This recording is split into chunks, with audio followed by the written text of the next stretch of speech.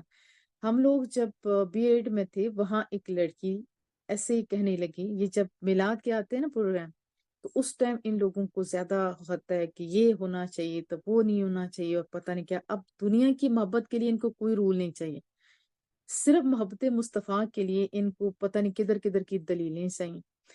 اس نے ایسی بات چھوڑی کہ جس کا نہ سر تھا نہ پاؤں تھا۔ اب لڑکیاں ساری حیران، وہ بات کر کے چلی گئی۔ میں وہاں سے اٹھی، اس کے بیک میں چلتی گئی اور اسے پکڑا۔ میں نے کہا جو ابھی آپ نے کہا تھا اس کا جواب آپ کو پتہ ہے؟ کہتی ہے نہیں۔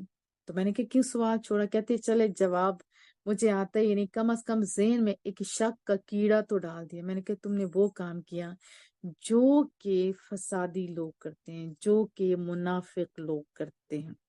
نہیں نہیں نہیں، ہماری ضرورت ہے۔ یہ کیسی ضرورت ہے کہ محبت مصطفیٰ سے ہٹانے کے لیے ایسے حربی استعمال کرنا؟ بہرحال سمجھ اسی کو آتی ہے جس کو اللہ پاک ہی ہدایت دیتا ہے۔ اور پھر منافقوں کو جب کہا جاتا وَإِذَا قِيلَ لَهُمْ آمِنُوا كَمَا آمَنَ النَّاسُ، کہ ایمان لو جیسے ایمان لائے لوگ مراد کون ہے؟ صحابہ کرام۔ قالو، تو وہ منافق کہتے ہیں، انؤمنو، کیا ہم ایمان لائیں؟ کما آمن السفہاء، جس طرح بے وقوف لوگ ایمان لائے۔ کن کو یہ گندے ورڈ کہا جا رہا ہے؟ جو جن کی اسناد قرآن کریم کھولیں تو ہیں رضی اللہ عنہم ورضوا عنہ، جن کو ساری دنیا سے سیاح کہا گیا، اور ان سیاحوں سے رب راضی ہے، ان کے بارے میں منافق یہ کہہ رہے ہیں۔ تو آج اگر آپ کو کوئی صحیح عقیدہ اچھا انسان ہو، اس کے اوپر کوئی ایسی بات کہہ دے، تو آپ کو پریشان ہونے کی حاجت نہیں ہے، کیونکہ رب کہتے الا، خبردار، انہم هم السفہاء، وہی تو احمق ہیں، ولکن لا یعلمون، حقیقت یہ ہے کہ انہیں خود ہی پتہ نہیں، وہ جانتے ہی نہیں ہیں۔ پھر آیت 21 کے اندر رب کریم فرماتا ہے کہ یا ایھا الناس اعبدوا، اے لوگو اللہ کی عبادت کرو۔ ترجمہ سنا دیتی ہوں، رب کا تعارف بڑا سونا کیا گیا۔ وہ رب جس نے تمہیں پیدا کیا، پلیز اپنے آپ کو میوٹ کیجیے، کہ وہ سونا رب جس نے تمہیں پیدا کیا اور ان لوگوں کے بھی جو تم سے قبل تھے۔ کیوں؟ لعلکم تتقون، تاکہ تم پرہیزگار بن جاؤ۔ پھر اللہ کا تعارف کتنا سونا کروایا گیا۔ وہ اللہ جس نے تمہارے لیے زمین کو فراشا بنایا، وسما بنا، اور آسمان کو عمارت چھت بنایا، اور اس چھت کے اندر ہمیں تو کوئی سوراخ نظر نہیں آتا۔ رب کہتے ہیں، اور آپ خود دیکھیں، مشاہدہ کر لیں، وَأَنزَلَ مِنَ السَّمَاءِ مَاءً، پھر آسمان سے پانی اتارا۔ اترنے کا جو سٹائل ہے نا، بارش کا قطرہ قطرہ، بوند بوند، کہیں کچھ تکلیف والا نہیں، بلکہ راحت ہی راحت، دیکھنے میں کیا، اور بہت ہی مزے کی بارش ہوتی ہے۔ کبھی آپ بارش کے اندر نہا کے آپ دیکھیں، چھوٹے بچے کو نہیں کوئی نقصان ہو رہا ہوتا، کسی چیز کو نہیں، وہ کوئی چھلنی نظر نہیں آ رہی ہوتی، لیکن پانی، سونی سونی بوندیں۔ پھر اللہ نے اخرج بہ من الثمرات، اب اوپر سے پانی آ رہا ہے، ہر وقت نہیں ٹپک رہا، بادل لاتے ہیں، آگاہ کیا جاتا ہے، چیزیں سمیٹ لو۔ پھر جہاں ضرورت ہوتی ہے، جہاں میرا رب چاہتا ہے، پانی آتا ہے، اور اس پانی سے مردہ زمین میں جان آتی ہے، اور ثمرات کھانے کے لیے اللہ ثمرات دیتا ہے۔ اب یہ ہے تعارف، جیسے مالک یوم الدین، وہاں بھی میں نے آپ کو بتایا تھا نا کہ وہ تعارف کا سٹائل ہم لوگوں کو بھی اپنانا چاہیے۔ دنیا والوں نے تو اپنا لیا، لیکن جب اللہ اور اس کے رسول کی باری آتی ہے تو وہاں ہماری زبانیں گونگی ہو جاتی ہیں، یہ غیر مناسب ہے۔ یہاں بھی تعارف کروایا کہ وہ رب ہے جس نے تمہیں اور تمہارے پہلوں کو پیدا کیا، اور آسمان سے پانی، اور اس پانی سے تمہارے لیے پھل بنائے۔ اب پھل کا اگر دیکھیں تو آپ کسی بھی جگہ جائیں، کسی بھی مارکیٹ میں آپ جا کے دیکھیں تو پھلوں کو آپ کاؤنٹ نہیں کر سکتے، ڈرائی فروٹ اور دوسرے فروٹ، جتنی چیزیں آپ دیکھیں، ایک ایک چیز کو آپ دیکھیں نا، آنکھوں کو ٹھنڈ پہنچتی ہے۔ کہیں گرین، وہ دھنیا، وہ پودینہ، اور جہاں لگے ہوئے ہوتے ہیں وہاں کتنا مزے کی چیزیں ہیں۔ وہ اور درخت میں نے خود دیکھے، اورنجز کے درخت، وہ گرین گرین، اس کے اوپر یہ اورنج سٹائل، ان کے سونے سونے رنگ لٹکتے ہوئے، پھر ایپل، پھر بنانا، آپ دیکھیں کوئی بھی چیز آپ دیکھیں، آپ وہاں نہیں جا سکتے تو مارکیٹ میں جا کے غور کیجئے کہ آپ کے رب نے وہ رزق آپ تک پہنچایا۔